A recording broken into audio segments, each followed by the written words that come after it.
welcome to Eagle News International, Australia, Oceania. I am Raylene Quinto from Sydney, bringing you stories from Australia, New Zealand and Papua New Guinea. These are the headlines. Dalby copes with enhanced COVID-19 restrictions implemented in town. Western Australia now allows Queensland travellers to enter state. Voices for Villages Foundation continue to serve communities in Papua New Guinea. Jensine Barracks Military Museum in Townsville reveals legacy of North Queensland Army. Sydney's Parramatta River foreshore development continues with escarpment boardwalk. And Gold Coast hosts series of competitive swimming events.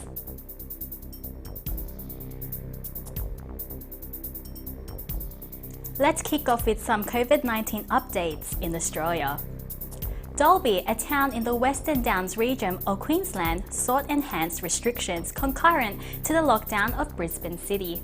Eagle News correspondent Trixie Camacho has more on this story. Trixie? Here in the small town of Dalby, COVID-19 restrictions have increased furthermore due to the recent cases detected from Brisbane, Queensland. This small town in the Western Downs region possesses a population of approximately 12,700 people. With the use of social media, residents are up to date with the Queensland and Australian government news and updates of coronavirus. The authorities within the region provided these important updates to the council facilities, services, and events to inform and help the locals safe. Residents in the area are to follow community and government guidelines. With the recent cases found, the use of masks is now mandatory for all of Queensland.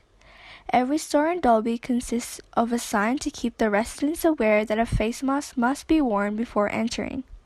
The scanning of QR codes when dining in and also maintaining the appropriate social distancing are also still expected at every social place. Due to this issue, many events were cancelled, pushed back, or limited people from attending. The implementations of the new and stricter guidelines and rules are being performed in Dalby in hopes that it will eliminate and stop the spread of the virus from entering the community. Reporting from Dalby, Australia, this is Trixie Camacho, Eagle News. We live in interesting times. Thank you, Trixie. We're hoping for an end of the community transmission. Meanwhile, in Western Australia, the government has allowed the entry of Queensland travellers after 3 consecutive days with no detected COVID-19 case. Our correspondent from Adelaide, Ryan Alcaron, will give us more details. Ryan? The Western Australia government announced new travelling regulations from Queensland to Western Australia, following its recent accomplishment of no new locally transmitted COVID cases for 3 days. On the 6th of April, Health Minister Roger Cook announced that Queensland travellers will now be able to enter Western Australia, beginning from the 7th of April. Previously, Queensland announced a snap 3-day lockdown after a growing cluster of COVID-19 cases was discovered. After much effort, Queensland authorities were able to contain the virus and has had no new COVID cases for 3 consecutive days, prompting Western Australia officials to declare Queensland as a low-risk state. Western Australia Health Minister Roger Cook also commends Queensland authorities for their swift action to contain the virus, allowing them to act on the latest health advice. Similar health guidelines are still in place for travellers from Queensland when entering Western Australia. Self-isolation for 14 days and a COVID test 11 days after their arrival are still required for travellers. However, exemption to enter Western Australia is no longer needed. A health screening and a complete G2G app pass will also be required for all arrivals through Perth Airport and at the state's border checkpoint. Health officials states that when Queensland is deemed very low risk, travellers will no longer need to quarantine. Though significant and positive changes are well underway, Western Australia health officials are determined to remain as vigilant and thorough with the new adjustments and protocols to ensure the safety of all residents in Western Australia. Reporting from Adelaide, Australia, this is Ryan Alarcon, Eagle News. We live in interesting times. Thank you, Ryan. We are glad to hear the easing of border restrictions. Now, in Papua New Guinea. Many citizens in Papua New Guinea struggle to fulfill their dreams due to the shortage of their daily necessities. Joyfully, the Voices for Villages Foundation does not cease to extend their help to the communities in the nation. We will hear more details from our Eagle News correspondent, Echo Orteleza Quinola. Go ahead, Echo. Voices for Villages Foundation is a community organization that came into existence to provide hope and help to the residents of Papua New Guinea who are struggling to make their dreams possible and other related needs that these villages meet every day. In this time of very challenging situations and uncertainties, the founder of Voices for Villages, Vani Nades, focuses on offering community services and supporting rural villages through education, healthcare, health counseling, clean portable water, solar solutions, and most of all, an internet service for better online access for scheduled villages and schools, which she has named Mstret Holdings. In line with this, Voices for Villages have traveled from one province to another to declare their concerns to all Papua New Guineans. The volunteers of this organization are working hard to attend to the needs of the people and to safeguard the right of these citizens. Nades also believes that reinforcing talents of the students and workers that are innate must be developed into a new set of skills. That is why she is introducing Shop Smart PNG to the public. This will be an online marketplace for the consumers. Before this month ends, the Voices for Villages will have a raffle bonanza in which its proceeds will be used for the various projects and activities of the said foundation. So the purpose of the foundation, which is Voices for Villages Foundation, we have set it up in 2015, officially registered it, but before that we have been doing a lot of community work throughout Papua New Guinea, but officially registered in 2016 with the aim of and the purpose of helping rural villages in health, education, water, sanitation, and other things that we think that will impact the village communities. So how we work is that we actually find leaders in the community who have the passion to help their villages. So that's what we have been doing, working in partnership with the communities to work together so that they meet us halfway and we meet them halfway and we get the job done. So it has been really overwhelming. You know, we have been working through partnerships before, but this is the first time we're doing our raffle fundraising bonanza raffle so that we can make a little bit of money to just go and help our communities. But you know, we really had great support in the past, and also we continue to do that as well. I belong to a village. I'm a village girl, and growing up in the village with lack of these kind of resources, and for me to go out and find these opportunities in the best way I can to go back to the village and help villages, because I've been through it all along, you see. So having to grow up in the villages, challenges are there, and it still is there, but it is people like us and my team going out and finding solutions to bring back to the villages to help them in the best way we can in terms of basic services. And my role on the foundation is I'm a founder of the organization, and it's been very satisfying doing this community work because I am satisfied at heart by doing these things, and it's just a matter of getting up and doing things and going back to the village and help our people. Well, in terms of COVID-19 cases, when the first COVID hit came through, we went through with our food banks So we're helping villages with food banks where many of them struggle to, not everybody has a land to make garden, you see.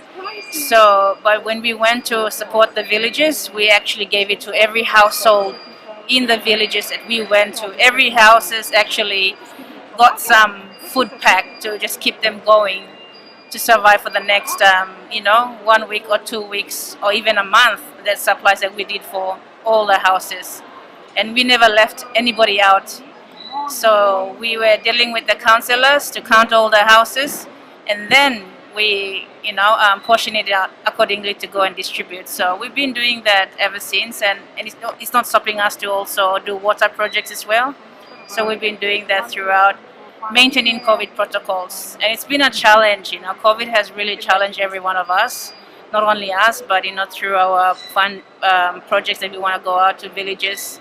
So it makes it hard for us to actually go out. We have to get permission to go out, but I think it's relaxed, so which is good for us to go and also talk about COVID awareness as well. So we help our people to understand what COVID is all about. We are very, very fortunate enough to have these, good people who come on board to support the foundation. And all these proceeds will definitely go back to helping our people in the villages who are marginalized. And your little investment will go a long way to help us continue our work in the villages and continue to help our people in the community. So I just want to say thank you to those who have bought books and tickets. Thank you so much for supporting the foundation. Voices of Villages is about building a community that we want to see, especially in less well-off corners of Papua New Guinea. Securing enough kindness and donation to keep this organization going, we must all have a collective and coordinated efforts to help and serve the Papua New Guineans. Reporting from Port Moresby, Papua New Guinea, this is Echo Hortaleza Quinola, Eagle News. We live in interesting times. Thank you, Echo. This story has indeed sparked hope and joy to many. After the break, we will hear of Jensine Barracks Military Museum in Townsville, revealing the legacy of North Queensland Army. Plus, we will learn more about the development of Parramatta's Escarpment Boardwalk. And let's learn a series of swimming events organised in the city of Gold Coast. All these stories when Eagle News International Australia Oceania returns. Stay with us.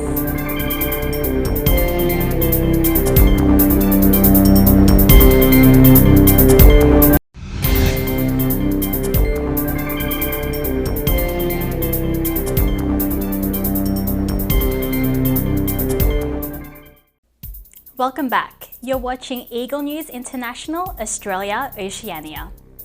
Moving back here in Australia, the legacy and honour of the North Queensland Army is being showcased at the Jensine Barracks Military Museum in Townsville. The artefacts honour boards and interactive displays highlight the great significance of the Australian Army. Let's learn more from Eagle News correspondent Morgan Goodfellow. Morgan?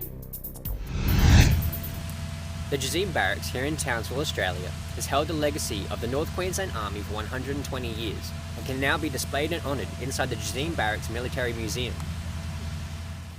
The history of the North Queensland Army dates back to the early 1880s, when volunteer independent rifle companies were established in towns throughout the northern region. The history of the museum dates back to 1979, when the North Queensland Military Museum Committee of Management requested Townsville authorities that Fort Kissing Point be allowed to open as a military museum. The North Queensland Military Museum was renamed the Army Museum of North Queensland and relocated to its current premises in 2009. Here we are in the beautiful Jensine Barracks. When I was growing up here in Townsville, we actually weren't allowed to access this area. It was a Defence Force property.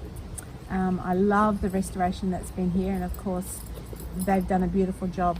The soldiers here, the RAR here in Townsville, actually started the renovations. It was the beginning. It was before World War I, and the Kennedy Regiment, which was one of the original army regiments that was based here were the ones that actually built this area, and it goes back to the late 19th century was when it was first constructed. I think the guns that were installed were supposedly defence, coastal defence, but I don't believe they were ever fired in anger. There was never ever any attempt to land here. So it has been maintained though and restored, and really is a beautiful spot. You really feel a beautiful, even though The accumulation of artefacts augment the institution of the first defences at Townsville and Thursday Island until this very day. The first gallery gives emphasis to the Australian Army in North Queensland from the late 1800s to the end of the Boer War. Displays include a colonial officer's tent and stories about the defence of North Queensland during the Shearers' Strike. Gallery 2 is the focal point of World War I and II, displaying the commemorative honour boards from both disputes. Chronicles of North Queensland soldiers during the Great War are magnified by interactive displays and effects of World War II on the Townsville region.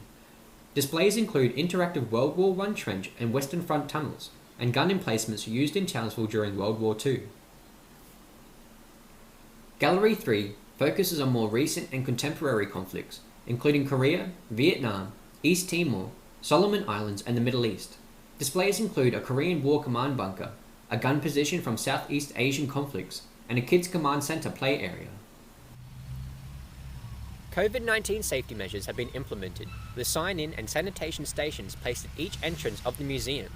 The museum is located at 1 Mitchell Street, Northbourne, and is open every Wednesday, Friday and Sunday from 9 a.m. to 1 p.m. A truly memorable experience to encounter if you are ever in the area. Reporting from Townsville, Australia, this is Morgan Goodfellow, Eagle News. We live in interesting times. Thank you, Morgan. This museum truly brings honour to the Queensland Army.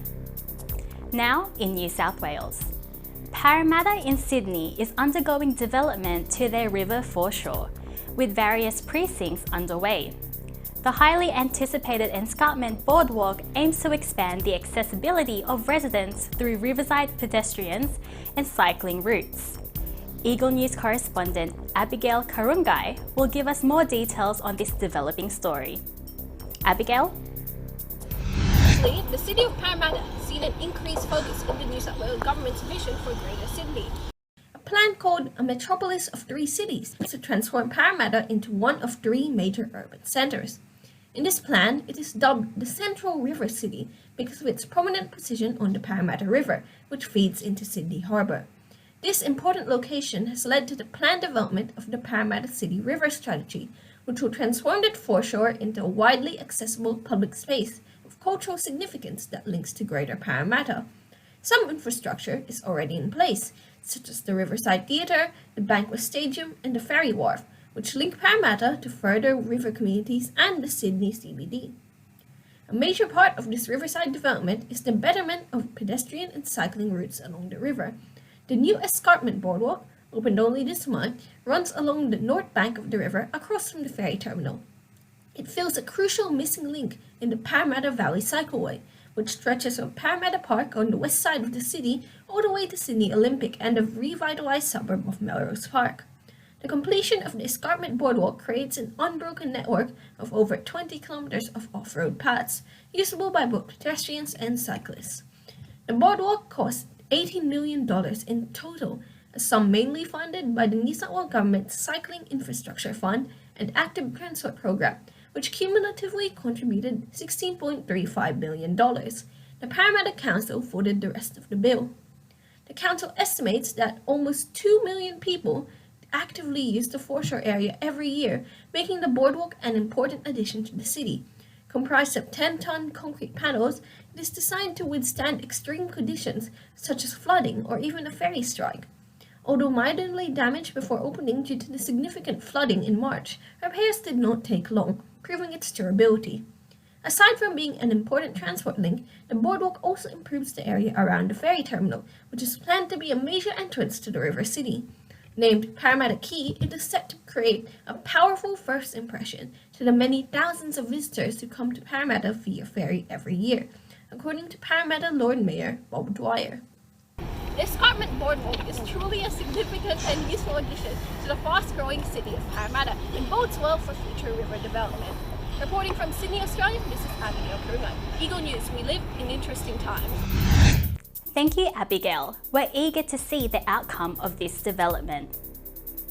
Back in Queensland, the city of Gold Coast is renowned for accommodating various sporting events. With the onset of the coronavirus pandemic, swimming events in 2020 were revoked. Now, with the easing of restrictions, a series of swimming events were conducted along the boastful and elegant beaches of the coast. Celine Ryan Andrews, our Gold Coast correspondent, will give us the story. Celine? Gold Coast, acclaimed for its elegant beaches and alluring coastline, is home to a great number of athletes. However, the most prominent sport or discipline in the city is swimming. Given the city's proximity to the ocean, it's no surprise that there is so much talent, and the nation that we are, the city is showcasing its pride in its superb athletes with several sporting events across the next few weeks.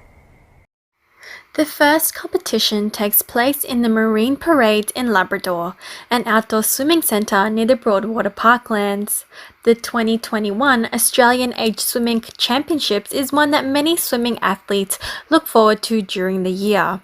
Due to COVID-19 in the previous year, the competition was unable to proceed. However, the 2021 event sets out to be the biggest swimming competition of the year, acting as a selection process for the international junior events occurring in the same year.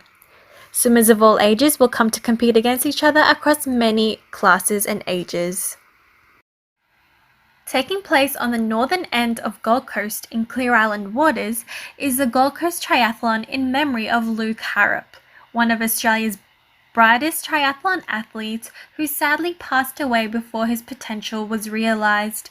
This event is a fundraiser, raising money for a good cause while also being a competitive event for those wishing to participate.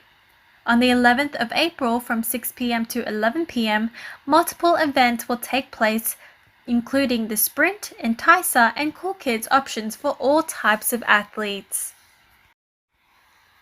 On Sunday, the 18th of April, join some truly determined swimmers for the Cooley Classic Ocean Swim. This event is one of Gold Coast's premier swimming events, backdropped by beautiful views of some of the city's most stunning sights like Snapper Rocks, Coolangatta, and Kira. This ocean swim is not for the faint heart, with the easiest option being a 1K swim and for those more talented swimmers, a 5-kilometre option. Enjoy the remaining days of summer by hopping into the water along with some of Gold Coast's best swimmers. Reporting from Gold Coast, Australia, this is Celine Ryan Andrews. Eagle News, we live in interesting times. Thank you, Celine. A truly remarkable series of events. And that ends today's program. Thank you for watching Eagle News International, Australia, Oceania. Join us again next time as we share more stories from our bureaus across Australia, New Zealand, and Papua New Guinea. Visit our websites on eaglenews.net and eaglenewslive.com. Follow us on twitter.com/eaglenews and on Facebook at facebook.com/eaglenews. Stay safe, stay strong, and take care, everyone. From Sydney, Australia, I am Raylene Quinto, Eagle News. We live in interesting times.